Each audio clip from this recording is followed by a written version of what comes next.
Bom dia.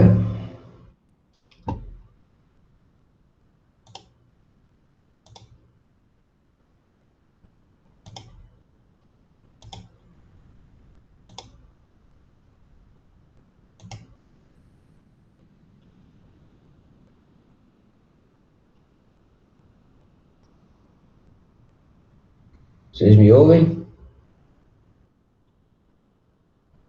Sim, professor. Ótimo. Como é que estão as coisas? Tudo tranquilo? Tudo certo, bom dia. E por aí, tudo certo também? Tudo na paz. Cansado de ficar em casa, sem ver gente, mas na paz. Trabalhando bastante. Tamo na mesma, professor, tamo na mesma. Rapaz, não tá fácil não. Nem um Suprindo a pouco. carência de gente pelo trabalho. E isso cansa. Domingo para segunda eu não consegui dormir direito por conta do calor, do cansaço. Ontem dei aula, trabalhei o dia inteiro, dei 4 aulas na sequência à noite, na engenharia, foi pesado. Hoje não dormi direito de novo por causa do calor, aí abri a porta para ver se melhorava, aí me resfriei. Pronto, danou-se. Hoje o dia também vai ser corrido, mas tudo bem, Putz, faz. professor. É. Tenta tirar um tempinho pra tirar um cochilo, sei lá. Eu não, incrível, mas eu não, ficar em casa com todo o tempo do mundo, não dá muito tempo para fazer cochilo, não, viu, cara? Muita coisa para fazer. Estou preparando muitas videoaulas para vocês, para a engenharia, e isso está tomando tempo. A gente está trabalhando, acho que dobrado, viu? Não é possível. Ah, vamos ver como é que fica. E a bendita da vacina parece que deu ruim ontem, né? Né, eu acabei vendo isso. Ainda mais essa. Estava com esperança que a coisa fosse se resolver por volta de novembro, mas parece que vai demorar um bocadinho mais. Vamos ver o que acontece, né? Hoje é aniversário da minha filha, não posso agarrar ela, não posso beijar ela. Nossa, professor, parabéns também pra ela. É, Caramba, que situação. né? Comprei um presentinho para ela, vou ver se peço para ela passar aqui e entregar de longe. Não tem sentido isso, viu? Fim do Importante mundo. é a intenção. A outra está lá em São José, faz um tempão que eu não vejo, estou querendo ir para lá, mas não tenho coragem de pegar estrada e me expor. É fácil não. E o mais interessante são as consequências do vírus, né? Muitas vezes quem é contaminado, as sequelas que ele deixa, comprometendo vários órgãos. É interessante esse bendito desse troço, viu?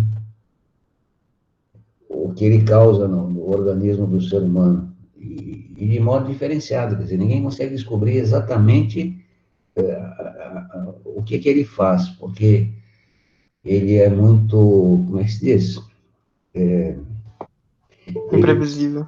é imprevisível, mas ele percebe as fraquezas do corpo em que ele está, né, do hospedeiro, e se aproveita dela de forma diferente. É isso que é interessante, que tá intrigando todos os pesquisadores. Ontem eu estava vendo uma especialista, né, na área, dando uma entrevista e falando, né?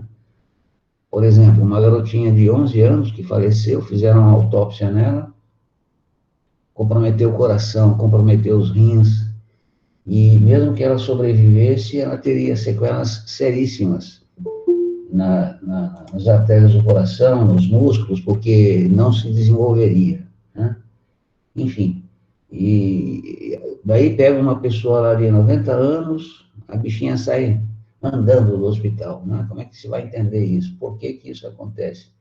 É isso que está intrigando todo mundo e não deixa um caminho, né? Um vislumbre de uma solução, digamos assim, a médio prazo, né? Mas vamos ver o que nos espera. Bem, fico conversando com o Zé parece que já deu para vocês, parece não, já deu para vocês a parte de percentagem, juros, aquela coisa tranqueirada toda. E ele pediu a mim que desse a parte de estatística e matrizes, né? Então, eu preparei um material de estatística para a gente começar hoje, uma parte mais light, porque não depende muito de conceitos anteriores, né? É o que você aprender aqui e encerra aqui, exceto as continhas, mas isso é elementar, parte algébrica, muito simples, nada muito exigente, de forma que o conteúdo é bem mais amigável do que os outros, né? Deixa eu compartilhar a tela aqui. Só um instantinho.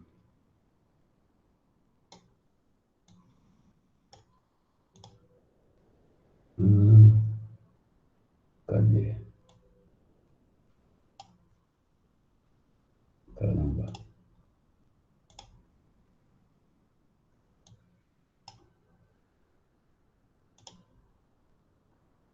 Pô, o que aconteceu aqui? Toda hora dá problema nesses monitores. Eu preciso ver se eu consigo resolver isto. Apresentar agora. Veja se compartilhou aí, por favor. Compartilha assim, professor. Tá. Então tá aqui. O que é que nós vamos estudar hoje, né? Nós vamos estudar a parte de estatística, essencialmente os conceitos básicos, os elementares, e nesses conceitos elementares, o importante é a nomenclatura, a terminologia, as notações, o jeitão matemático de apresentar a ideia. Então, fiquem atentos a isto, né? Porque vários símbolos serão apresentados e você deverá guardar a sua representação e significado, para que você possa entendê-los quando o problema aparecer, tá certo? E nesta primeira aula a gente vai ver o que é medida de posição, né? É o primeiro passo da estatística. A estatística é um curso muito bacana e é bastante, digamos assim, atual. Vocês estão em contato com ela diariamente se assistem à Rede Globo, né? Então, muito do que eles falam lá, a gente vai explicar aqui. Como é que o sujeito chega lá, né? Estamos chegando também em época de eleição e, mais uma vez, a estatística entra pesada neste momento, né? Então, novamente, vocês ouvirão falar sobre ela, tá? E, então, vamos lá. Qual é o nosso objeto do conhecimento, né? O que é que nós vamos estudar? Essencialmente, são os conceitos básicos da estatística, como eu já havia falado, nomenclatura, anotações, etc. Quais são as etapas de uma boa estatística, né? E tratamentos de dados, ou seja, como eu manuseio os dados na estatística. E, inicialmente, a gente vai ver a medida de tendência central. Em termos de estatística, isso é algo muito insípido, né? Tive estatística em alguns momentos, por exemplo, no curso de engenharia, lá quando eu era criança pequena, eu fiz estatística. Depois, quando eu voltei para fazer matemática, eu fiz processos estocásticos, que é estatística um pouco mais avançada. E só fui precisar de estatística mesmo quando eu fiz doutorado na Unesp, que eu tive que fazer uma disciplina, por conta do meu trabalho, chamada Estatística Avançada para Pesquisadores. E tive um professor excelente, um mineirinho, que infelizmente faleceu, que Deus o tenha, e muito bom professor. E ele nos ensinou muitas coisas, e ali eu realmente percebi a importância da estatística. E a estatística, tive um professor que dizia para nós que a estatística nada mais é do que a arte de torturar os números para que eles digam aquilo que você deseja, né? À época eu não entendia isso, ou não entendi muito bem. Mas hoje eu percebo, hoje, já há algum tempo atrás, eu percebo claramente isso. Então, o estudo da estatística Ele passa por algumas fases, dentre elas a coleta de dados, a análise destes dados, e quando eu digo a análise destes dados, aí a gente dá um tratamento matemático formal nestes dados, a apresentação destes dados, para que, uma vez apresentados, você possa tomar a decisão. Então, essencialmente, o estudo da estatística, ele tem como finalidade, lá na ponta, a tomada de decisão, instruí-lo para que você possa bem decidir sobre todos os aspectos, né? No caso nosso, dessa porcaria desse vírus, quais os procedimentos que deveriam ser adotados, né? Então, você estuda a atuação, o objeto, no caso, é o vírus, coleta dados, pesquisa na população os infectados, como eles foram, etc., etc., e, finalmente, apresenta os dados. E, na apresentação dos dados coletados, você consegue vislumbrar o futuro, né, digamos assim, do comportamento daquilo que você está analisando. E, a partir desta previsão, você toma a sua decisão. E, quando eu digo apresenta os dados, é a parte gráfica, né? Por exemplo, quando você vê o Jornal da Globo, geralmente ao final da reportagem lá, ele mostra um dado estatístico dos óbitos na última semana, um gráfico. Então, você não precisa de grandes conhecimentos para que, uma vez vendo aquele gráfico, perceba o que é que está acontecendo. Este é o poder da estatística, né? E a gente vai mostrar isso. De modo que, mesmo trabalhando com rigor matemático e tudo mais, os dados, de repente, como forem trabalhados, podem induzir aquele que toma a decisão a erro, porque eles não refletem muito bem a realidade, embora sendo tratados rigorosamente matematicamente. Por isso que o meu professor dizia que você pode manusear os dados de forma que eles digam aquilo que você quer que ele diga, né? É interessante isso. E, então, a estatística, ela já vem sendo trabalhada, obviamente não com esse nome, desde as antiguidades, e, essencialmente, pelo Estado, né, na cobrança dos impostos. Quantas pessoas vivem aqui no meu território, quanto eles produzem, quanto eu posso cobrar de impostos para que eu mantenha o meu feudo, né? O senhor feudal fazia uso disso. Napoleão usou muito a estatística. Napoleão era matemático, geômetra, e cercado de estudiosos na área da matemática, e ele utilizava a estatística para poder vencer as batalhas dele. Então, por questões de guerra, né? Então, inicialmente, a estatística entra na necessidade do ser humano, na parte de impostos, taxas, etc. E depois, ou concomitante, na parte beligerante, na parte das guerras. E, à medida que as coisas vão acontecendo, óbvio, vai se aprimorando, né? Quais as habilidades que você precisa ter? Você tem que saber interpretar gráficos e tabelas, para que você possa fazer inferências. O que é inferências? Imaginar aquilo que pode advir, né? Você vê um gráfico, o gráfico, a coisa está subindo, a tendência é que continue subindo. Quer dizer, então, se estava ruim aqui, vai piorar na semana que vem. A ideia seria esta. Na sequência, resolver problemas a partir desses dados apresentados, ou seja, saber interpretá-los, né? Analisar as informações expressas em gráficos ou tabelas. A gente vai usar muito tabela como recurso para a construção de argumentos, ou seja, você vai defender uma ideia, né? Então, esta ideia vai ter que ser mostrada através de um gráfico. E resolver a situação, problema que envolva conhecimento estatístico e probabilidade, ou seja, conhecer as fórmulas mais usuais. E, finalmente, avaliar propostas de intervenção na realidade. Este é o principal papel. A partir de dados estatísticos, você terá condições de prever as suas ações. Isso é excelente, é fantástico, quando você, por exemplo, abre um negócio, faz um estudo da situação onde você vai instalar o seu negócio e, por melhor que ele seja, se não houver na redondeza, na vizinhança, um público que necessite dele, ele está fadado ao fracasso, né? Então, essencialmente, este é a questão, desculpe, a questão da estatística, tá certo? Então, vamos lá. O principal, como tomar decisões em momentos críticos, momentos de crise, ou momentos que você precisa decidir, tá?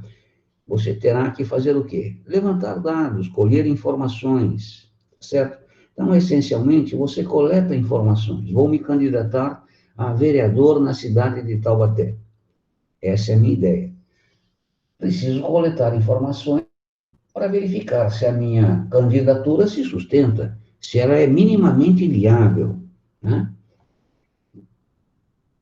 Uma vez que eu colete as informações, eu tenho que trabalhar estas informações, ou seja, analisá-las. E quando eu digo trabalhar, eu digo aplicar conceitos matemáticos rigorosos para que, ao final, eles reflitam a realidade e permitam a mim a tomada de decisão. Uma vez trabalhados os dados, supondo, né, que eu vou apresentar esses dados para alguém, há uma forma de apresentar esses dados, né? Os resultados obtidos a partir do trabalho feito com os dados coletados. E a gente vai mostrar como apresentar os resultados. E existem várias formas, algumas mais simples, outras não tão simples. E o fundamental nesta apresentação, ou na sua forma, é você possibilitar aquele que decidirá decidir. Ele terá que fazer uma leitura. Ele não é matemático, ele não conhece estatística, ele não conhece nada, mas a ele cabe o poder de decisão. Então, se você bem apresenta os resultados, ele terá condições de decidir corretamente. Então, aqui nós temos todas as fases num trabalho de estatística, de um processo estatístico, ok? Então, o que está na nossa apostila, esse tipo de estudo é objeto de uma ciência denominada estatística. Que tipo de estudo? Quando você coleta informação, trabalha informação, apresenta os resultados. Os trabalhos realizados nessa área do conhecimento envolvem a coleta de informações, o tratamento dessas e a análise dos resultados obtidos, visando tirar conclusões que norteiem a tomada de decisões e a definição de planos de ação acerca de um determinado tema. No caso do Covid, coleta-se informação, qual é a medida a ser adotada, né? É o caso da decisão que eu falei lá. Então, desse modo, apresentaremos os conceitos básicos, nomenclatura, né? E as chamadas medidas de tendência central. O que é uma medida de tendência central? Suponha que você tem uma reta, né? Obviamente, você tem uma origem, um início, digamos assim, você tem um ponto lá e um ponto cá. Esse ponto aqui é o início, aquele lá é o fim. Medida de tendência central, o que seria? Um ponto ao centro, equidistante dos extremos. Tá? E, a partir desse ponto central, que é um elemento do seu objeto de estudo, você tem os dados espalhados ao longo do início e fim. Pô, não estou entendendo nada do que você está falando. Tá, tudo bem. Então, vamos supor que esses dados reflitam a altura. Eu vou fazer uma pesquisa sobre a altura de pessoas na minha sala de aula, que tem uma faixa etária de tantos anos de idade. Sabe-se, por estudos anteriores, que a altura naquela faixa etária é tanto, né? Então, eu faço as medições dos meus alunos e percebo que o mais baixinho tem 1,5 m e o mais altinho tem 1,92 m. Então, a amplitude, olha a palavrinha, a amplitude dos meus dados vai de 1,5 a 1,92. né? Aquele aluno que, porventura, tem uma altura intermediária, é uma altura média. Então, essa é uma medida de tendência central. Supondo que os dados estejam todos espalhados aqui, ao longo desse intervalo, né?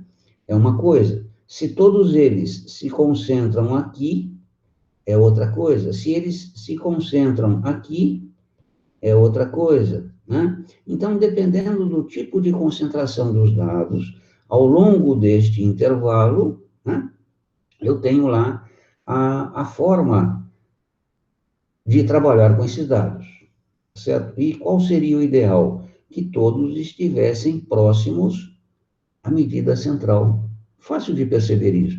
Eu dou uma prova, né, e 0 a 10, e todo mundo tira em torno de 5. 5,5, 6, 4,5, 5, 5,1, 5,2, quer dizer, ninguém lá na ponta, ninguém lá na ponta. O que eu concluo? Que a minha sala, embora não tenha grande conhecimento, mas esse conhecimento está uniforme, presente de forma uniforme nos meus alunos, certo? Por outro lado, né, vamos imaginar aqui, por outro lado, suponha que eu tenha lá, né, dei uma prova de 0 até 10. Esta é a minha amplitude. Suponha que as notas obtidas foram as mais variadas, de modo que elas ocuparam todo o espectro, né? O que eu percebo? Que a sala não é homogênea, né? A sala está bem dispersa, os dados estão bem dispersos. Supondo que as notas se concentrem por aqui, o que eu percebo? Que a sala é homogênea e muito boa. Se elas se concentram por aqui, ela é homogênea. Isso é muito bom, mas é péssima, porque está nessa extremidade. Então, é dessa forma, né, que nós, inicialmente, começamos a trabalhar os dados. E isto nos ilustra a ideia de medida de posição. Ou seja, onde é que está aquele elemento no meu intervalo, na minha amplitude? Okay? Vamos dar sequência aqui. Então, inicialmente, nós, como falei, a estatística tem lá a sua aplicação pelo Estado em taxas e impostos. E à medida que o tempo passa, o estudo estatístico para prover previsões vai para a arte da guerra. Roma, por exemplo, era uma exímia estrategista, né? E a estatística dela era muito pesada. Então, quando eles iam para uma batalha, os soldados não eram simplesmente soldados, guerreiros. Eles tinham inúmeras outras habilidades que eram treinadas, né? E quando eles faziam um cerco, eles tinham capacidade de ficar muito tempo, 1 ano, 2 anos, 3 anos, no cerco. E para que eles ficassem todo esse tempo, eles tinham que ter outras habilidades, além daquelas de guerrear. Então, eles eram caçadores, conseguiam se estruturar e se manter no espaço que ocupavam. Enfim, é muito interessante você analisar isso daí. Certo? Então, a estatística inicialmente entra na vida do ser humano por essas duas portas. E aqui nós temos os conceitos básicos da estatística. Agora começa a nomenclatura, né, mais adequada.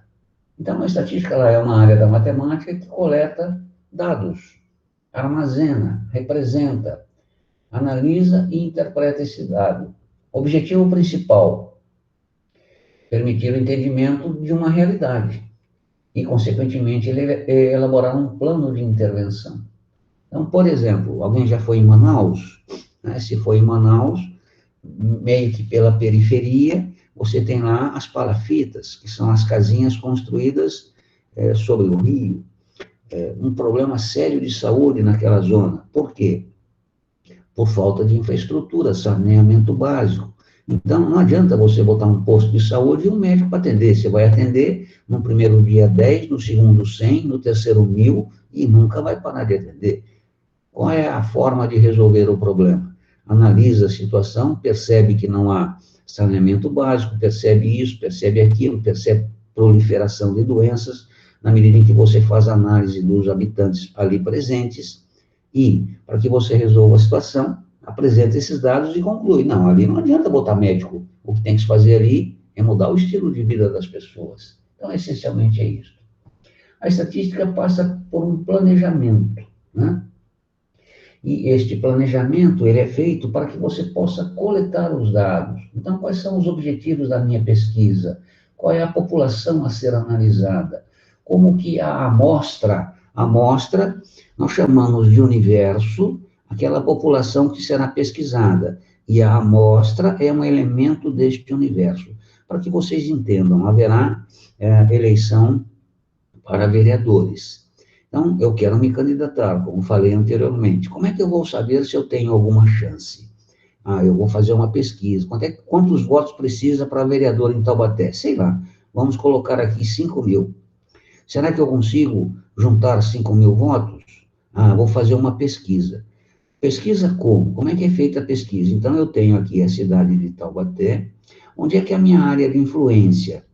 Minha área de influência é nessa zona aqui, é nessa outra zona aqui e naquela outra zona lá. O resto não tem influência alguma. Qual é a minha influência nessas regiões? Se a minha influência nessas regiões, uma vez estudado, for bastante intensa, talvez só aí eu já tenho 5.000 votos. Se não tenho, percebo isso por conta dos dados, eu tenho que atuar em outras zonas de influência. Para quê? Para que eu possa trazer mais eleitores. Tá? Qual é a percepção da minha pessoa nas diversas camadas desta população ou deste universo? Bem, eu tenho na cidade de Taubaté, digamos, pessoas da classe A, alto poder aquisitivo e instruídas, eu tenho da classe B e da classe D, vamos supor. Né? Aqui eu não tenho nenhuma penetração, aqui eu tenho muito pouca, aqui eu tenho bastante, por algum motivo, por conta de atuação. Então, eu terei que atuar nessas duas outras camadas. Agora vem outro dado interessante. Qual é a quantidade dentro da população de Taubaté do povo da camada A? A representa somente 10% da população. E do B? Do B representa lá 40% da população. E a classe D? 50% da população. Então, veja, perceba, né? O que nós temos aqui? Nós temos a população, o universo, né? Estratificado, ou seja, em camadas. Então, a primeira apresenta 10%, a segunda 40% e a terceira 50%. É óbvio que se eu pesquiso aqui a minha penetração, o conhecimento do meu nome, da minha atuação, se eu atuo aqui, eu terei quase que 100% de respostas positivas. Mas, se eu sou pesquisado aqui, né, zero. Então, perceba a diferença, tá?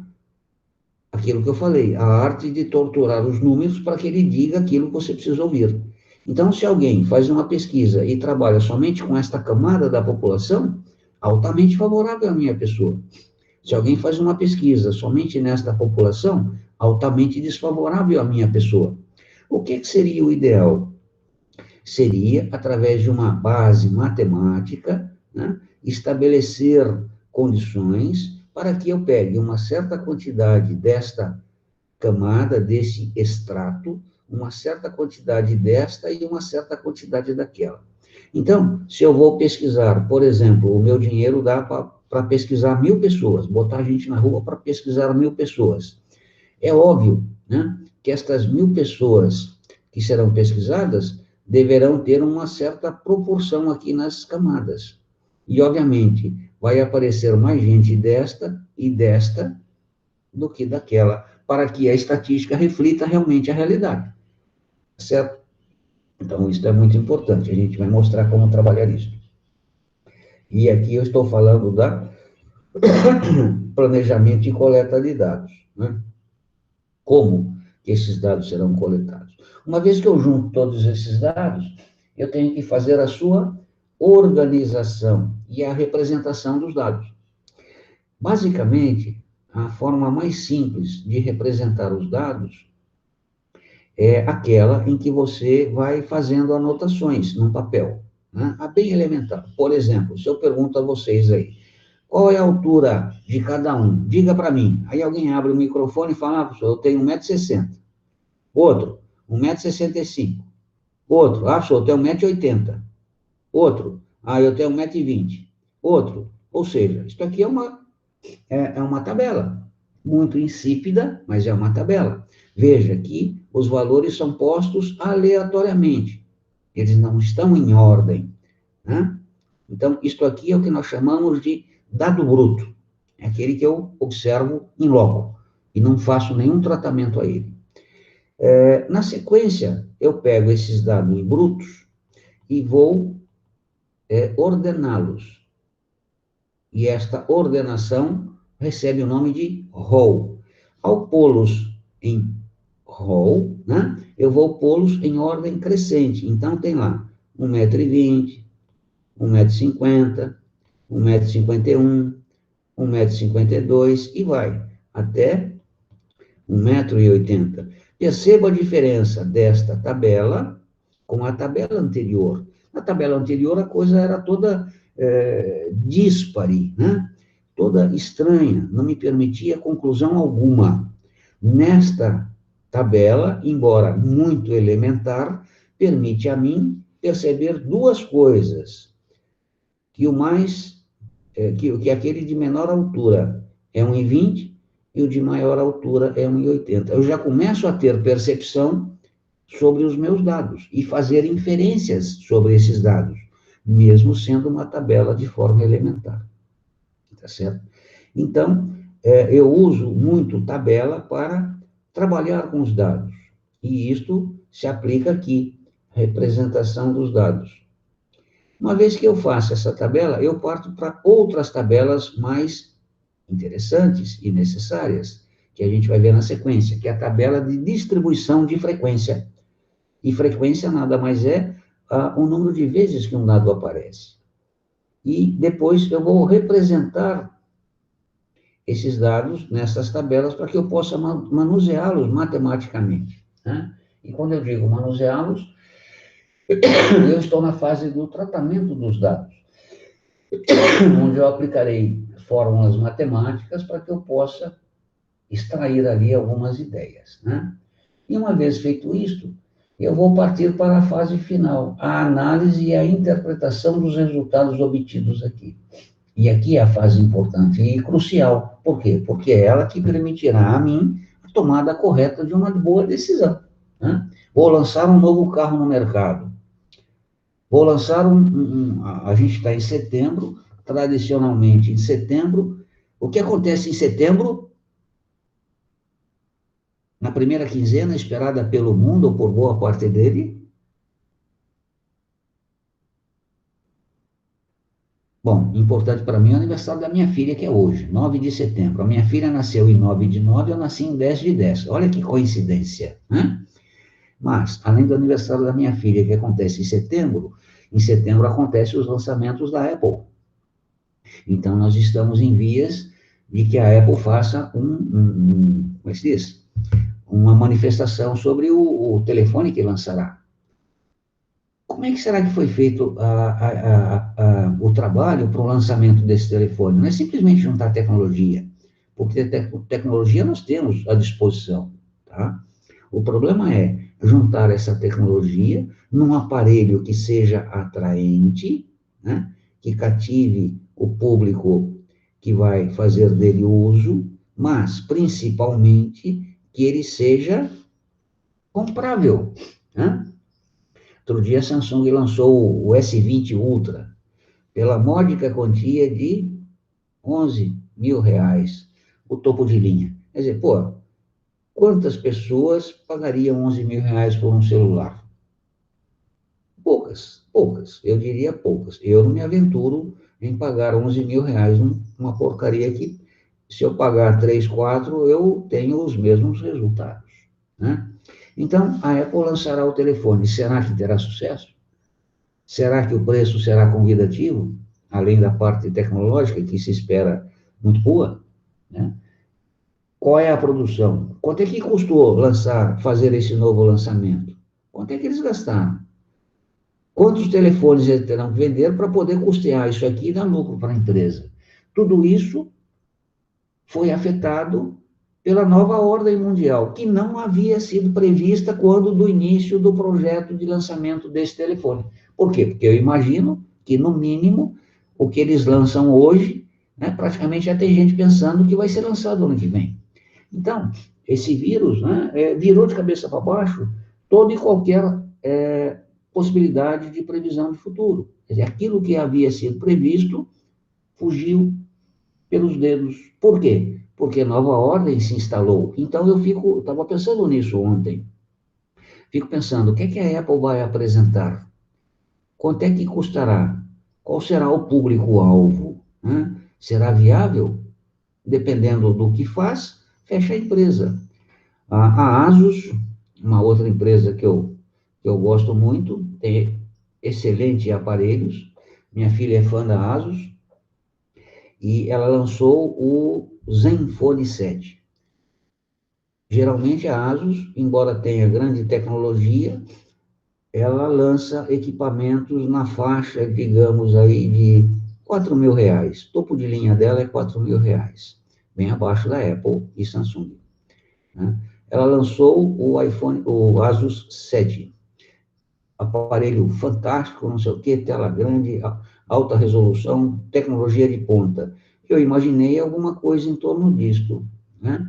Mas na Europa ele nem apareceu, nem falou nada dele no Brasil. Na Europa ele está sendo lançado por 800 euros. Se você considerar aí um preço médio do euro, 6,50, vamos fazer 7 para poder fazer uma continha, 7 vezes 8, olha só, 7 vezes 8, R$ 5.600. Aí você bota mais taxa e imposto. Conclusão, a Asus, que era uma empresa que basicamente colocava telefones intermediários e muito bons na faixa de 2.500 a 4.000, sendo 4.000 topo de linha, praticamente dobrou o preço do lançamento de aparelho. Conclusão, o público que ela detém já não mais será o mesmo. Ela terá que concorrer numa faixa de preço mais alta. Ao concorrer numa faixa de preço mais alta, ela vai disputar público com a Samsung e com a Apple. Pergunto, será que ela tem força para vencê-las? Conclusão, lança um aparelho fantástico, mas não tem público. Fecha a firma. É simples assim. Então, está aí a importância da estatística, né? Tá certo? E isso tudo passa aqui. Interpretação dos resultados, né? Que foi altamente afetada por conta do vírus que apareceu. Alguns termos, né, que nós utilizamos muito em estatística. O que é população? Já citei para você. A população é o universo estatístico. Então, se eu sou vereador, a população de Taubaté é o meu universo estatístico, né? E dali saem as amostras. As amostras é uma pessoa que faz a sua manifestação, tá? E vamos supor aqui, um conjunto de 150 pessoas entrevistadas. Mas peraí, Taubaté tem 300.000 pessoas, como é que você entrevista 150? E estas 150 representam o todo. Está aí o dado matemático da coisa. Lembra que eu falei? Pessoas da classe A, pessoas da classe B e pessoas da classe C. Então, quando eu pego 150 pessoas, eu pego algumas aqui, proporcionalmente à população total, algumas aqui e algumas aqui. De modo que estas 150, embora poucas, representam efetivamente todo o meu universo. Por quê? Porque elas foram retiradas de todos os estratos sociais, certo? E irão compor lá o meu universo estatístico. Variável. O que é a variável? Nós também podemos chamar de variável um dos elementos que foi aqui tomado, né?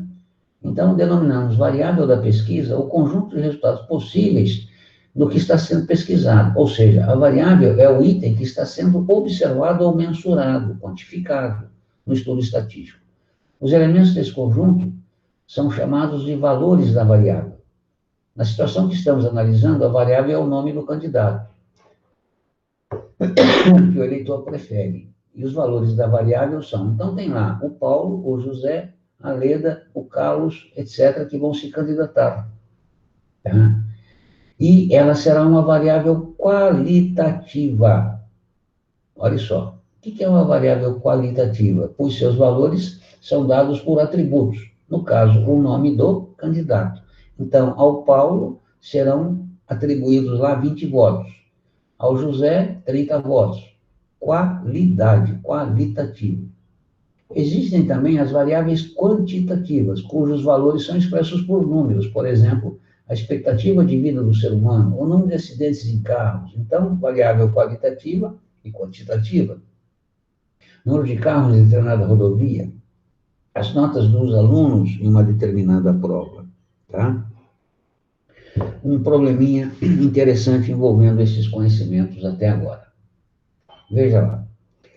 Suponha que dos 150 entrevistados, para aquela viabilidade de candidatura daqueles elementos lá, 30 declararam preferência pelo candidato tal, 15 pelo candidato tal, 60 tal, 24 em tal, 21 em tal.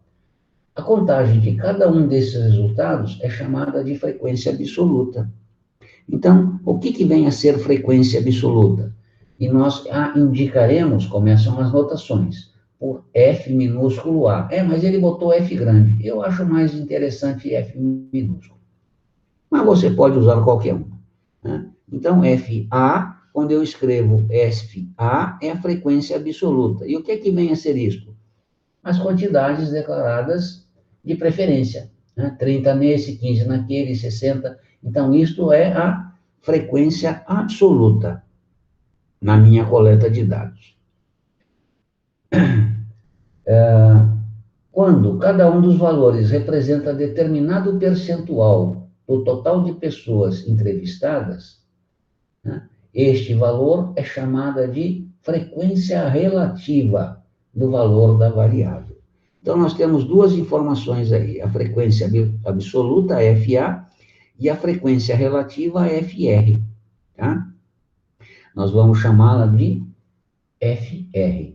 E a frequência relativa, o número que ela expressa será sempre em termos percentuais. E como é que será calculado isso? Bom, se 30 dos 150, o meu universo é 150. Se 30 dos 150 declararam preferência pelo Paulo Augusto, a frequência relativa será o quê? 30 em 150. Se 15 disseram votar em José, 15 sobre 150. E assim por diante. Então, o resultado destas razões é em termos percentuais. Bom, veja, já estou começando a coletar os dados, trabalhar os dados, e aqui começo a fazer tabelas. Organização e representação dos dados, porque se os dados ficam jogados numa folha, é difícil de trabalhar. Primeira tabelinha, a gente chama isso aqui tabela de distribuição de frequência. Note que eu tenho 1, 2, 3 colunas. Na primeira coluna eu coloco lá os meus candidatos. Na coluna do meio aqui eu boto as frequências absolutas, né? E na última coluna as frequências relativas. E esta tabela recebe o nome de tabela de distribuição de frequência. Aqui eu posso simplesmente colocar FA, não preciso escrever frequência absoluta, e aqui simplesmente FR. Lembrando que essas quantidades são em termos percentuais. Ao pô-la aqui em cima, ou melhor, ao pôr o símbolo de percentual aqui em cima, eu não preciso pô-lo em todos os demais elementos, porque isso aqui polui. Isso aqui é número, isso aqui é número. Só que esse número é uma quantidade em termos percentuais. Se eu indico percentual lá em cima, posso omiti-lo aqui. Certo? Eu sei que isso é 20%, 10%. Então, note que ao montar essa tabela, eu já começo a ter uma certa noção do meu fenômeno. E eu posso, inclusive, mostrar essa tabela para alguém e esse alguém tirar alguma conclusão a partir dela, embora não seja o ideal, não seja o melhor. Existem formas mais interessantes, certo?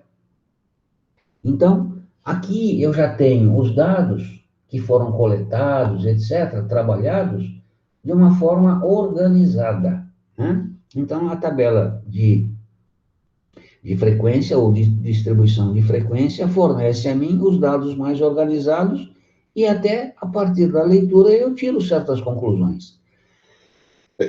Embora não seja a forma mais amigável, existem formas mais amigáveis, né? Que formas serão estas? Vou mostrá-las agora. Apresentação dos dados.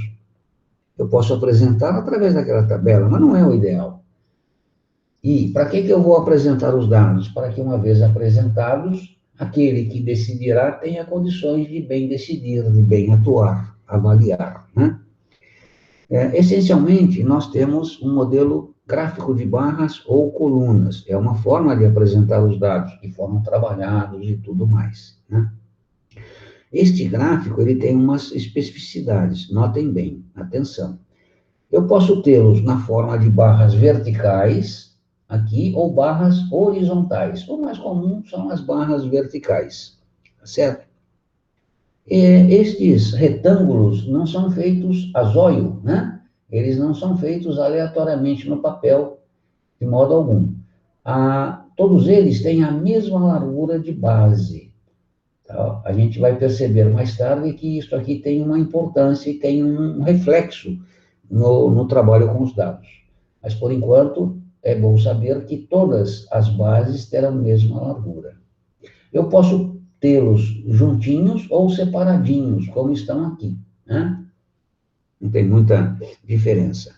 Observe que o comprimento, ou seja, a altura do retângulo, mostra a mim a frequência da ocorrência. Então, o Paulo Augusto, aqui não precisava botar o 30 na cabeça, muito menos o 60. Isso aqui é redundante, né? Isto aqui é algo que não se faz, polui, tá certo?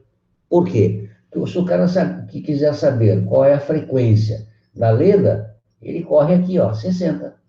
Se ele quiser saber qual é a frequência da Mila, ele corre aqui, é próximo de 20. Não necessariamente exatamente, mas ele tem a percepção. Mesmo porque, graficamente, ele já percebe que o José está na pior aqui, né? É o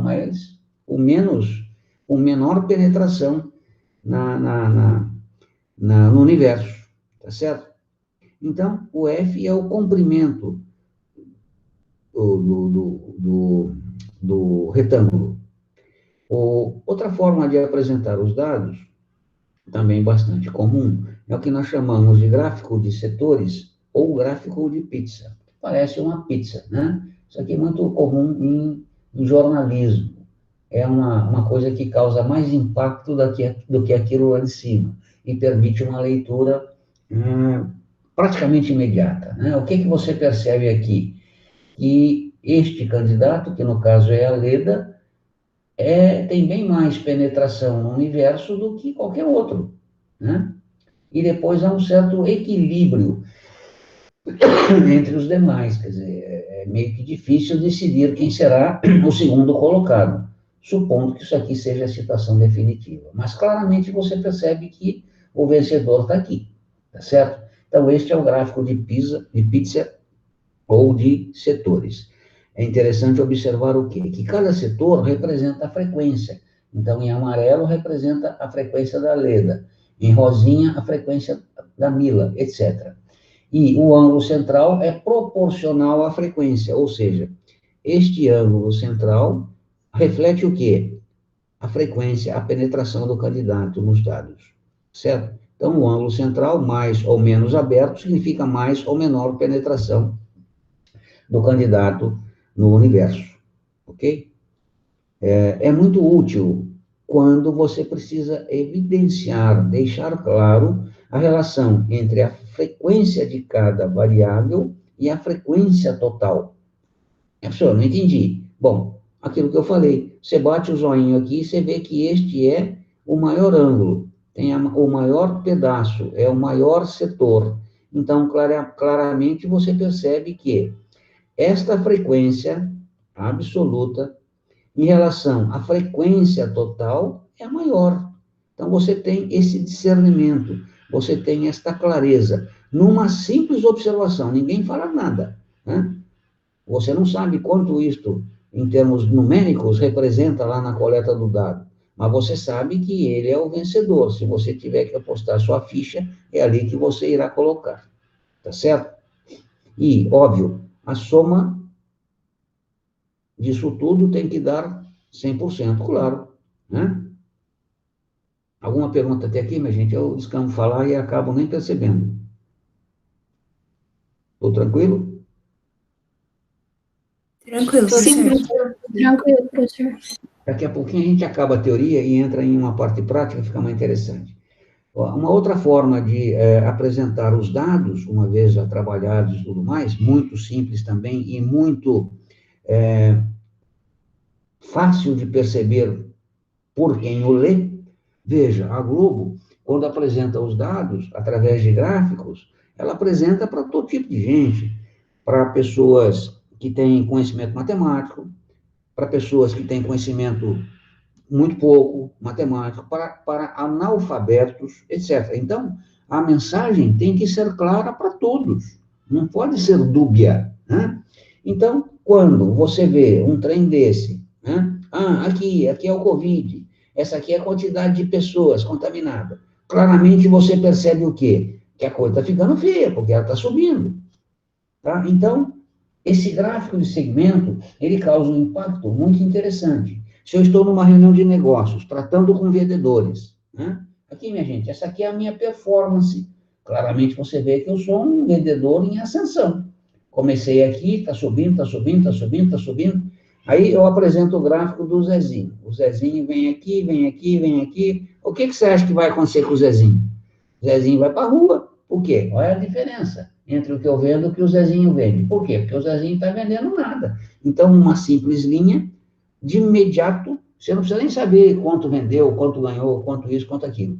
Você percebe aquilo que é importante. Então, o gráfico de segmentos. No caso aqui, ele fala do salário mínimo da sua evolução. Então, aqui é tempo, janeiro, sempre, 13, 14 é o ano, é 17. Então, eu tenho numa faixa de 4 anos, né, os valores do salário mínimo, certo? Em reais, tá? Uma coisa interessante que eu fiz questão de deixar na tabela são essas informações. Ela tem aqui um cabeçalho, que ela meio que auto se explica, tá? Ela tem aqui a fonte de onde ela foi tirada, isso é importante. Se ela for sua, se você produziu a partir das suas continhas, você tem aqui fonte do próprio autor, tá? Aqui ela tem outra informação aqui que traz de onde ela veio, e aqui na coluna elas têm um escrito que diz o que é que significa essa coluna. Aqui é autoexplicativo, janeiro. Então, é tempo, quantidade. Esse é o gráfico de segmento, tá? Ele é muito útil, é uma linha poligonal. Por quê? Porque a partir dos dados a gente tem uma expressão matemática, é uma função, que é um polígono. E, à medida que os dados entram, é x, saem é y, eu tenho lá condições de pô-los no plano. Esses pontinhos são chamados de vértices e são as variáveis. E ele é muito bom para séries temporais, ou seja, o que é uma série? Uma sequência de ocorrências. E por que temporais? Porque mexem com o tempo. Então, nesse tempo, você lê lá em cima. Nesse tempo, lê lá em cima. Então, houve uma evolução, certo? Então, ele é muito bom para isso aí. Bem, tratamento dos dados. A gente coletou, organizou, através de tabela, e começa lá o nosso tratamento. Então, recapitulando, eu coletei os dados, fui a campo, fiz a contagem, organizei através de tabela. Tudo isso a gente vai mostrar como faz. Tem técnicas, não é a zóio, né? E o primeiro tratamento que a gente vai dar é o medidas de tendência central ou medidas de posição. Tanto faz um ou outro nome. Representa estas medidas de tendência central, representam, de alguma forma, todo o conjunto de valores da variável estudada. E quais são estas medidas de tendência central ou medidas de posição? Elas são representadas pela média, a moda e mediana. Então, estas três medidas, ou esses três conceitos, aplicados nos meus dados, nós chamaremos de medida de tendência central. E você já vai perceber por quê. Então, está aqui, vamos ver cada um deles. O que é a média? Algo muito familiar a vocês. Eu tenho aqui o meu universo. Aqui são as minhas amostras. Então, se eu estou falando de nota de aluno, a nota do aluno 1, nota do aluno 2, do 3, do 4 e do 5. Ou da minha nota, né? Eu tirei V1, V2, são valores, VN. Tá? A média, a gente indica por barra, e por que V? Porque eu chamei de V, se eu chamasse de X, seria X barra, né? E o barra indica a média, vai ser o quê? Somatório de todos os valores obtidos pela quantidade de elementos somados. Então, esta é a média aritmética ou média simples. Tá? Por quê? Porque tem média ponderada, média geométrica, coisa do capeta. Mas a simples é esta. Somo os dados todos, divido pelo número dos somados e tenho a média. Obviamente, se é a média, porque esse elemento ocupará a posição central, na minha amplitude de frequência. Nós temos a outra média, chamada média ponderada. O conjunto de valores aqui, eles têm pesos diferentes, né? Eles têm pesos diferentes. Então, vou dar uma prova, como é pouco assunto, o peso é 1. A última prova vai ter peso 4. Por quê? Porque vai englobar tudo. Então, a primeira é peso 1, a segunda é peso 2, a terceira é peso 3 e a quarta é peso 4. Obviamente, eu não posso tratar isso como se fosse uma média simples, somar e dividir. Por quê? Porque os pesos são diferentes. Por quê? Porque esta quarta nota aqui vale 4 vezes aquela primeira. É simples assim. A anterior a ela vale 3 vezes, e logo após ela vale o dobro. Então, eu tenho que considerar isso. Tá? Portanto, a média ponderada, desculpe, vai ser dada, né, da seguinte forma: V barra, indicando a média, V é o nome que eu dei à minha amostra, vai ser o somatório da primeira vezes o seu peso, da segunda vezes o seu peso, cada uma tem peso diferente, e assim sucessivamente. Então, se eu sou aluno, terei 4 provas, a primeira tem peso 1, então o que eu tirei vezes 1, o que eu tirei vezes 2, o que eu tirei vezes 3, o que eu tirei vezes 4. Somo tudo isto e vou dividir por quanto? Pelos pesos. Então, divido por 1, mais 2, mais 3 e mais 4.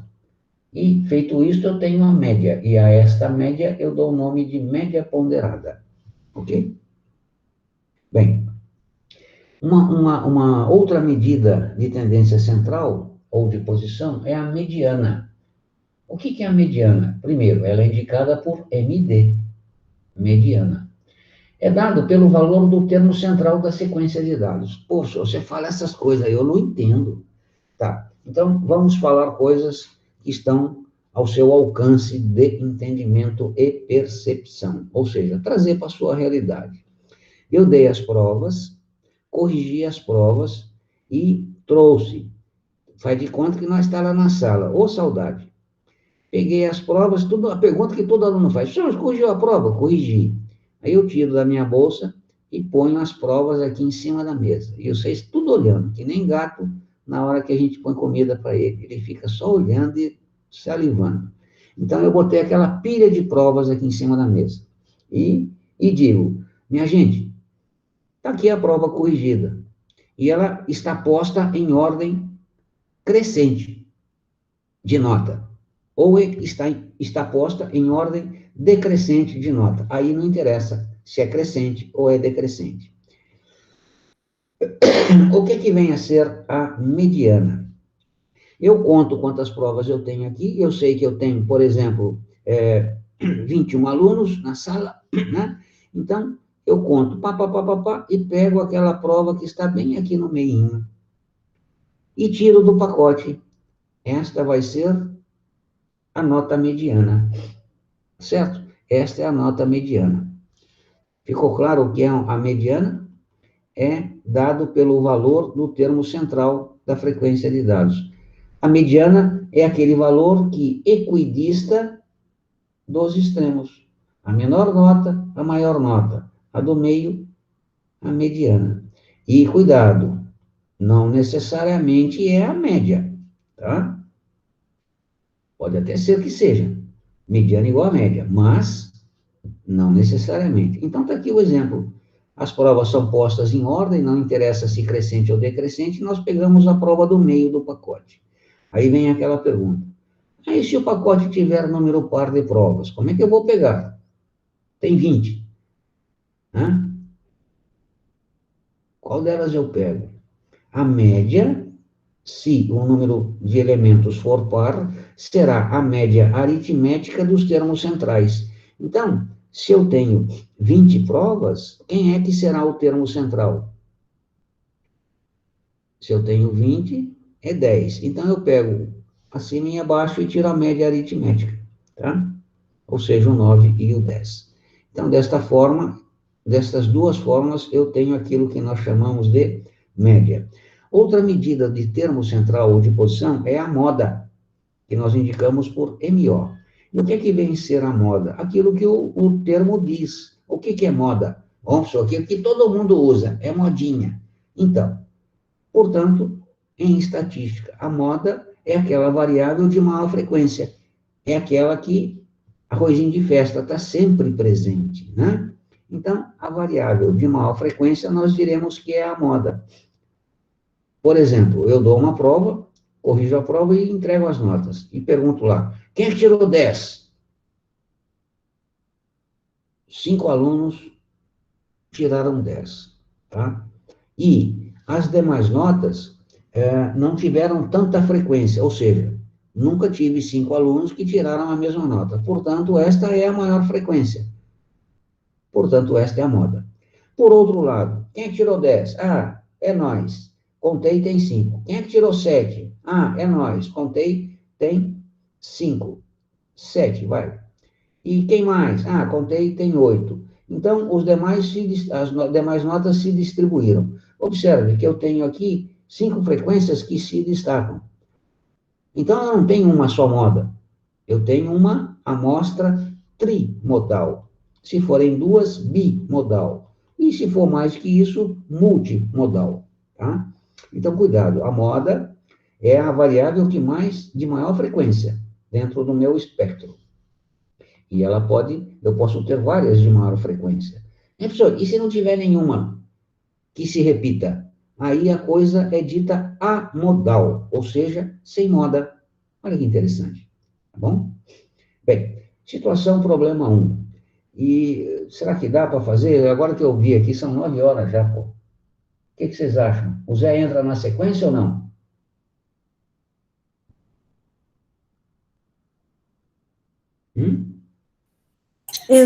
Professor. Então, eu não vou atrapalhar o Zé. Eu vou gravar a resolução desse vídeo aqui, desse problema. Eu fiz aqui explicado direitinho, mas bem pacientemente. Eu não quero fazer às pressas, tá?